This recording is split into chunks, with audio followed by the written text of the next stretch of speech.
खुलुमबाय खाथि फोरबोनि गासैनिसिमबो लाब्रा फेमिलिनिफ्राय अननाय खुलुमनाय सिबिनायखौ जासिहरबाय। फैबाय थानाय समफोरा आरो देग्लायनि आबादा थांनाय बोसोरनिफ्राय साबसिन जाथों आरो फैबाय थानाय आबादफोराबो गाहामनिफ्राय हामसिन जालांबाय थाथों।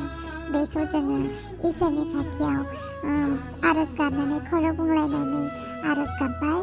जाहाथे गासैबो आबादारिनि खस्थ'आ जेब्लाबो खस्थ'नि फिथाइखौ मोनजाबाय थाथों आरो बुहुमावनो आबादारिफोरनि बिसोरनि गोहोआ बांलाङोबासो जोंहा थांनानै थानायनि राहाखौ मोनो। आबादारिफोरासो जोंखौ फोथांनानै लाखियो। बेनिखायनो गासैबो सुबुं माहारिनि आबादा जाहाथे थांनाय बोसोरनिफ्राय फैबाय थानाय बोसोरा जेब्लाबो मोजाङै मोजां जाबाय थाथों आरो बर' हारिनि हारिमुवाबो बिदिनो अरायबो थांनानै थाथों। खाथि फोरबोनि जय।